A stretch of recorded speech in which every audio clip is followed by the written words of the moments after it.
नमस्कार, मैं हूँ राकेश अचल और चक्षुदर्शी के इस कार्यक्रम में आपका बहुत बहुत स्वागत है। स्वागत तो मैं करता ही हूँ, हर चीज़ का स्वागत करता हूँ और आज मैं स्वागत करता हूँ भारतीय जनता पार्टी का। आप कहेंगे कि ये सूरज पश्चिम से कैसे उग रहा है, कि मैं तो भारतीय जनता पार्टी का स्वागत करता ही नहीं, लेकिन मैं करता हूँ, सबका स्वागत करता हूँ। और भारतीय जनता पार्टी का स्वागत मैं इसलिए कर रहा हूँ कि भारतीय जनता पार्टी अपने झूठ पर 24 घंटे भी नहीं टिक पाई।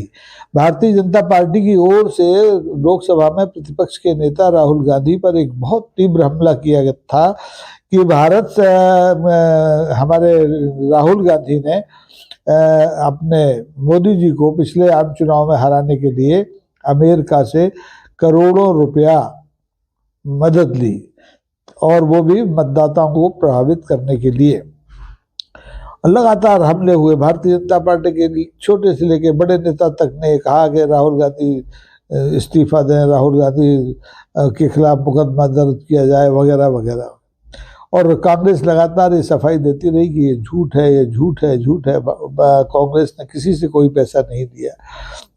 इसी बीच में अमेरिका के राष्ट्रपति माननीय डोनाल्ड ट्रंप साहब बोल गए।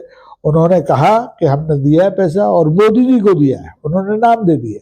उन्होंने ये नहीं कहा कि भारत सरकार को दिया है, उन्होंने कहा कि हमने मोदी जी को 182 करोड़ रुपया दिया है और एड के तौर पे दिया है। अब जब ट्रंप साहब बोल गए तो भाजपा की जो सिट्टी पिट्टी है वो गुम हो गई।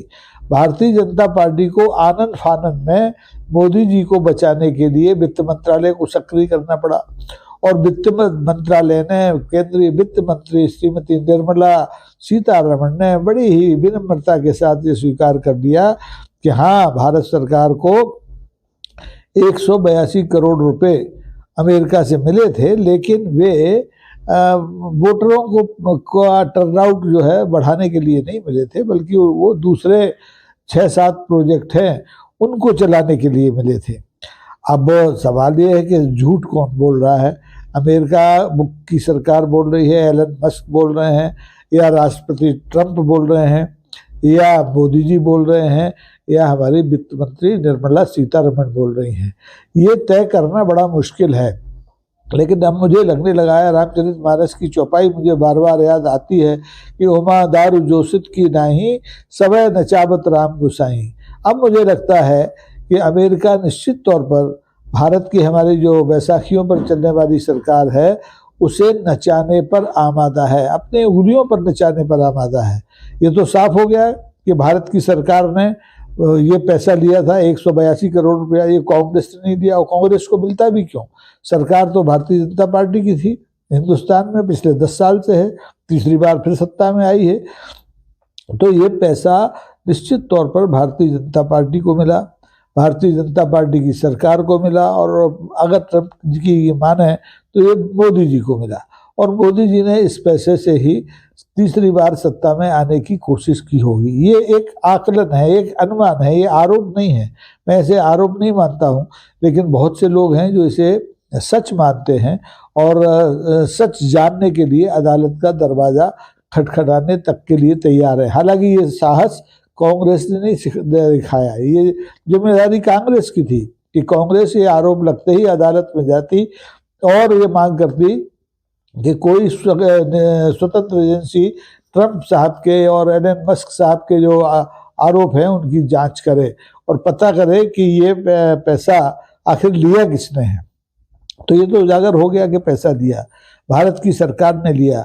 अब वो उसने मतदाताओं को प्रभावित करने के लिए लिया, या जो 7 प्रोजेक्ट जिनका जिक्र अब वित्त मंत्री हमारे कर रहे हैं, वित्त मंत्रालय कर रहा है, उसने लिया? क्योंकि ये बात तो संसद में तो नहीं बताई गई, बजट भाषण में कहीं जिक्र ही नहीं आया कि यूएस एड से भारत में 7 प्रोजेक्ट चल रहे हैं। और प्रोजेक्ट भी कैसे चल रहे हैं? एग्रीकल्चर एंड फूड सिक्योरिटी का प्रोजेक्ट, दूसरा प्रोजेक्ट है sustainable forest and climate adoption programme, तीसरा है वाटर सैनिटेशन हाइजीन, और चौथा है अक्षय ऊर्जा, और 5वां है स्वास्थ्य परियोजना के लिए समझौता, छठवां है आपदा प्रबंधन और सातवां है एनर्जी कुशल टेक्नोलॉजी के वाणिज्यिक उपयोग के लिए इनोवेशन। ये अगर है तो फिर इसको छिपाया क्यों गया? ये ट्रंप साहब के बोलने के बाद ये बात उजागर क्यों की गई कि जो भारत सरकार को 182 करोड़ की अमेरिकी एड मिली थी उससे ये 7 परियोजनाएं चलाई जा रही हैं, और अगर ये परियोजनाएं चलाई जा रही हैं तो इन्हें छिपाने का क्या मतलब था? जाहिर है कहीं ना कहीं दाल में काला है। और अगर अब हम ये मान भी लें कि सरकार ने इस अमेरिकी सहायता से आपदा प्रबंधन सहयोग कार्यक्रम कोई चलाया, तो फिर देश में आपदाएं लगातार क्यों आ रही हैं? कुंभ में भगदड़ क्यों हुई? क्यों 30 लोगों की जान चली गई? क्यों दिल्ली के नई दिल्ली स्टेशन पर भगदड़ हुई, वहां 18-20 लोग मर गए? तो ये लगातार आपदाएं आ रही हैं। आपदा प्रबंधन के लिए आप अमेरिका से सहयोग ले रहे हैं, लेकिन बात बन नहीं रही है। तो इसका मतलब है कि कहीं ना कहीं इस पैसे का इस्तेमाल दूसरे मद में किया गया है। ये सरकारों की खरीद फरोख्त जो हमारे देश में पहले नहीं होती थी, बड़े पैमाने पर जो खरीद फरोख्त होती है, पार्टियों को तोड़ना होता है, ये सब अचानक हुआ इस देश में। इससे ये आशंका बलवती होती है कि इस सब के पीछे अमेरिका का पैसा काम कर रहा है। और काम किसके जरिए कर रहा है? जो सत्ता में है, भारतीय जनता पार्टी के जरिए कर रहा है। आपको याद होगा, और मुझे तो हंसी भी आती थी, कि यही सरकार है, भारतीय जनता पार्टी है, वही भारतीय जनता पार्टी है जो 4 दिन पहले तक कांग्रेस पर इस बात को लेकर आक्रामक थी कि कांग्रेस ने एक तो ये अमेरिकी सहायता ली मोदी का तख्ता पलटने के लिए, नंबर 1 आरोप। दूसरा आरोप था कि कांग्रेस ने चीन के साथ कोई गुप्त समझौता किया, और ये आरोप कब लगा? जब चीन में निर्मित जो ड्रोन है उसका इस्तेमाल राहुल गांधी ने सार्वजनिक रूप से करके दिखाया। अब भारतीय जनता पार्टी और उनकी सरकार के पास इस बात का कोई जवाब नहीं है कि चीन में निर्मित ड्रोन प्रतिबंधित नहीं है, आसानी से बाजार में मिलते हैं। दूसरे, अमेरिका ने जो एड दी है, यूएस एड जिसको कहते हैं, वो किसी कांग्रेस को नहीं दी, वो भारत की सरकार को दी या भारत के प्रधानमंत्री को दी। और इसका जिक्र न कभी सार्वजनिक रूप से पहले सरकार ने किया, न भारतीय जनता के पार्टी के नेताओं ने किया। ये तो भला हो ट्रंप साहब का, भला हो मस्क साहब का कि उन्होंने ये राज फाश कर दिया, बता दिया दुनिया को, भारतवासियों को बता दिया कि भाई तुम्हारे प्रधानमंत्री और तुम्हारे प्रधानमंत्री की सरकार ने हमसे 182 करोड़ रुपया लिया है मतदाताओं का टर्नआउट बढ़ाने के लिए। मतदाताओं का टर्नआउट तो वैसे ही बढ़ रहा है। आप देखें कि जब से आम चुनाव के बाद, आम चुनाव में भारतीय जनता पार्टी का ग्राफ गिरा, वो 400 पार नहीं कर पाई, 240 पर अटक गई। इसके बाद अचानक से जाने क्या हुआ कि आप देखिए जितने चुनाव हुए उसमें अपवाद छोड़ दें आप, कर्नाटक को, तेलंगाना को, हिमाचल को या झारखंड को, बाकी सब चुनावों में, विधानसभा चुनाव में भारतीय जनता पार्टी अप्रत्याशित रूप से जीती।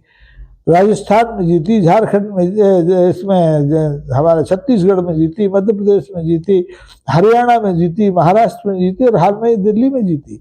ये जीत रातों रात कैसे हो गई भाई? इसका मतलब ये है कि कोई ना कोई ताकत इसके पीछे थी कि जो टर्नआउट है मतदाताओं का वो एकदम से भाजपा के पक्ष में चला जाए और विपक्ष का सफाया हो जाए। तो ये बिना पैसे के तो होता नहीं, ये काले जादू से भी नहीं होता है। इसमें पैसा लगता है, और ये पैसा निश्चित तौर पर उस देश का हो सकता है जिस देश के लिए भारत एक महत्वपूर्ण बाजार है, जिस देश को लूटना चाहते हैं लोग, उस देश की इसमें साजिश हो सकती है। अब वो देश चीन भी हो सकता है, अमेरिका भी हो सकता है, और कोई तीसरा देश भी हो सकता है, लेकिन चीन तो कुछ बोला नहीं। चीन ने इस बारे में एक शब्द नहीं कहा कि उन्होंने भारत सरकार को या भारत के प्रधानमंत्री को कोई पैसा दिया है। लेकिन अमेरिका के राष्ट्रपति डोनाल्ड ट्रंप साहब ने छाती ठोक कर कहा कि उन्होंने प्रधानमंत्री को ये पैसे दिए, मोदी जी को ये पैसे दिए।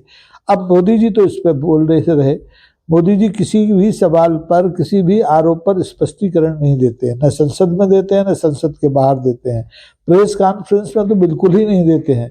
तो मोदी जी से तो ये अपेक्षा करना बेईमानी है कि वो ट्रंप साहब के इस आरोप पर कुछ बोलेंगे। लेकिन मोदी जी की ओर से उनकी सरकार बोल पड़ी है, उनके वित्त मंत्री बोल पड़े हैं, उनका वित्त मंत्रालय बोल पड़ा है, और कमोवेश ये बात जाहिर हो गई है कि भारत की सरकार ने, भारत के प्रधानमंत्री ने अमेरिका से पैसा लिया। अब इस पैसे से प्रोजेक्ट 7 चलाए या असली प्रोजेक्ट सत्ता को बचाने का चलाया, भारतीय जनता पार्टी की ताकत बढ़ाने का चलाया। अन्यथा आप कल्पना करेंगे इस देश में कुंभ कब से हो रहा है, शताब्दियों से कुंभ होता आ रहा है, लेकिन पहली बार इतना बड़ा कुंभ हुआ कि जिसमें सरकार ने, उत्तर प्रदेश की सरकार ने हजारों करोड़, 10-15 हजार करोड़ रुपया निवेश कर दिया और कमा भी लिया 3 लाख हजार करोड़ रुपया। तो ये सब भारतीय जनता पार्टी की सत्ता में पैठ बनाए रखने के लिए शायद किया गया एक उपक्रम है। बहुत दिनों से मैं चिंतित था, परेशान भी था कि इस देश की राजनीति में विदेशी हाथ की चर्चा नहीं हो रही है। पहले बहुत होती थी। इंदिरा गांधी की जब अखंड राज्य इस देश पर कर रही थी तो उनकी सरकार को अस्थिर करने के लिए तमाम विदेशी शक्तियां सक्रिय थी उसमें। उस समय भी अमेरिका का नाम आता था, लेकिन हर बार ये बात आई गई हो जाती थी। इंदिरा गांधी खुलकर कहती थी इस देश को अस्थिर करने के लिए विदेशी ताकतें सक्रिय हैं, लेकिन भारतीय जनता पार्टी ने और उसकी सरकार ने पिछले 10-11 साल में एक बार भी नहीं कहा कि भारत की सरकार को अस्थिर करने के लिए विदेशी ताकतें सक्रिय हैं। हार थक कर जैसे तैसे राहुल गांधी को घेरने के लिए चीन में जो एक समझौता कांग्रेस के साथ हुआ है, क्या समझौता हुआ है ये तो हम भी नहीं जानते, लेकिन उस बात को लेकर के गोदी मीडिया लगातार ये और भारतीय जनता पार्टी ये लगातार सवाल करती रही है कि राहुल गांधी को देश को बताना चाहिए कि उनका चीन से क्या अनुबंध हुआ। अब देखिए, एक पार्टी का चीन सरकार से क्या अनुबंध हो सकता है? सरकारें सरकार के साथ अनुबंध करती है, विपक्षी पार्टियों के साथ तो कोई अनुबंध करती नहीं है, कोई फायदा विपक्ष उसका करा नहीं सकता। और इस समय जो सरकार इस देश में 1 दशक से है वो चीन के लिए बहुत मुफीद सरकार है। चीन पर देखिए कितना चीनी माल हिंदुस्तान के बाजारों में भरा पड़ा है, किसी पर पाबंदी नहीं लगाई गई, और जिस पर लगाई गई उसको भी शिथिल कर दिया गया। पेटीएम हमारे यहाँ देखिए चल ही रहा है बड़े धड़ल्ले से। जितना इलेक्ट्रॉनिक्स है भरा पड़ा है हमारा बाजार। हमारे यहाँ तो बाजार में छोटी से छोटी चीज, पेचकस तक, यहाँ तक कि कपड़ा सिलने की जो सुई है वो तक चीन से मिलती है। और तो और छोड़िए, हमारे देवताओं की मूर्तियां चीन बनाकर भारत के बाजार में बेच रहा है। ड्रोन तो एक छोटी सी चीज है, ड्रोन तो आपको बहुत आसानी से मिल सकता है। राहुल गांधी ने जो ड्रोन उड़ाया उसमें भारतीय जनता पार्टी के नेता हैरान होंगे, लेकिन मुझे कतई हैरानी नहीं हुई, क्योंकि चीन में बनी हर चीज यहाँ उपलब्ध है। आप देखिए सोशल साइट्स पर चीन कैसी कैसी इनोवेशन करके बाजार में फेंक रहा है। भारत के लोग, भारत के वैज्ञानिक तो उस बारे में सोच ही नहीं पाते हैं। चाहे वो फर्नीचर हो, चाहे वो किताब पढ़ने की हो, चाहे वो सजावट की चीज हो, चीन हर मामले में आगे है। तो मुद्दा चीन का नहीं है, असली मुद्दा ये है कि क्या भारत की राजनीति में कोई विदेशी हाथ इस समय सक्रिय है, और मोदी जी जैसे विश्वगुरु के रहते सक्रिय है, तो मोदी जी को इस पर बोलना चाहिए। संसद में बोलना चाहिए, संसद के बाहर बोलना चाहिए, प्रेस के सामने बोलना चाहिए। उन्होंने एज ए प्रधानमंत्री, एक प्रधानमंत्री के रूप में कोई पत्रकार वार्ता नहीं की। वो अपने साथ कोई पत्रकार लेके नहीं जाते विदेशी दौरे पर, क्योंकि वो देश का खर्चा बचा रहे हैं। लेकिन भाई ठीक है, बचा लीजिए आप खर्चा, भारत आकर के आप अपने देश के राष्ट्रपति के कान में ही बताओ कि क्या करके आए। अमेरिका इतने दिन रहे, आप रूस गए, यूक्रेन गए, आप जाने कहाँ कहाँ गए, आप लौट के कभी न राष्ट्रपति को बताते हैं, न राष्ट्र की संसद को बताते हैं, न राष्ट्र की जनता को बताते हैं। प्रेस से तो आप बात करते ही नहीं है, मन की बात करते हैं हम। मन की बात में भी आप विदेशों में आप क्या करके आए, कौन सी संधियां करके आए, ये आपने आज तक नहीं बताया। इसीलिए ये सारा बवाल है। अब अमेरिकी फंड से भारत में प्रोजेक्ट चलें, कोई से भी प्रोजेक्ट चलें, इससे कोई फर्क नहीं पड़ता। फर्क इस बात से पड़ता है कि क्या भारत की सरकार अमेरिका की कठपुतली बन गई है? क्या भारत में भी वैसी ही सरकारें चल रही हैं जैसी छोटे छोटे जो हमारे एशिया महाद्वीप के देश हैं उनमें चल रही है? जैसे श्रीलंका में सत्ता परिवर्तन होता है, बंगाल में परिवर्तन होता है, तो क्या ऐसा ही सब कुछ हिंदुस्तान में भी आने वाले दिनों में संभावित है? इस बात को लेकर के लोगों को जागरूक होना चाहिए, सबसे सवाल करना चाहिए। केवल प्रधानमंत्री से ही नहीं, बल्कि उनकी पार्टी के सांसदों से सवाल करना चाहिए, उनके प्रवक्ताओं से सवाल करना चाहिए, पार्टी के जिम्मेदार पदाधिकारियों से सवाल करना चाहिए। जाहिर है कि जवाब नहीं मिलेगा, लेकिन आप सवाल करना मत छोड़िए। अगर आप सवाल करना छोड़ देंगे तो मैं आपको बिल्कुल गारंटी देता हूँ कि आपका भविष्य, देश का भविष्य, देश की राजनीति सब संकट में फंस जाएगी। तो इस संकट से बचे रहने के लिए प्रश्नाकुल बने रहिए, सवाल पूछते रहिए, जहां मंच मिले, जहां अवसर मिले वहां पूछिए कि अमेरिका के राष्ट्रपति जो कह रहे हैं उसमें सच्चाई कितनी है। क्या उन्होंने मोदी जी को 182 करोड़ रुपए दिए या नहीं दिए, और दिए थे तो आप अभी तक गुड़ खाकर क्यों बैठे थे? आपने ट्रंप साहब के बोलने के बाद ये स्पष्टीकरण क्यों दिया कि उस पैसे से, पैसे तो दिए थे लेकिन उस पैसे से मतदाताओं को प्रभावित नहीं किया गया बल्कि 7 अलग अलग योजनाएं चलाई गई। तो ये मुद्दा ज़ेरे बहस रहेगा। कांग्रेस इस मुद्दे को लेकर के जितना आक्रामक होनी चाहिए उतनी नहीं हो पा रही है। बाकी के दलों की इतनी हैसियत नहीं है जो भारतीय जनता पार्टी को सवालों के घेरे में खड़ा कर पाए, और इंडिया जो गठबंधन है वो भी अभी एकजुट नहीं है। इस मुद्दे को लेकर ही अगर इंडिया गठबंधन एकजुट हो जाए तो आने वाले 4 वर्षों में इस देश में जो 20 विधानसभाओं के चुनाव होने हैं उसमें जवाब जनता को मिल सकता है। तो जवाब का इंतजार कीजिए। बहुत बहुत धन्यवाद आपका। इस वीडियो को अगर आप पसंद करते हैं तो लाइक कीजिए, शेयर कीजिए और सब्सक्राइब करें तो बहुत अच्छा है।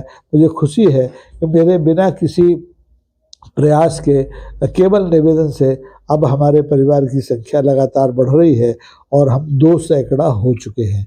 कुछ ही दिनों में हो सकता है हम 2000 हो जाएं, कुछ ही दिनों में हो सकता है हम 2 लाख हो जाएं। दुआ कीजिए। नमस्कार, जय हिंद।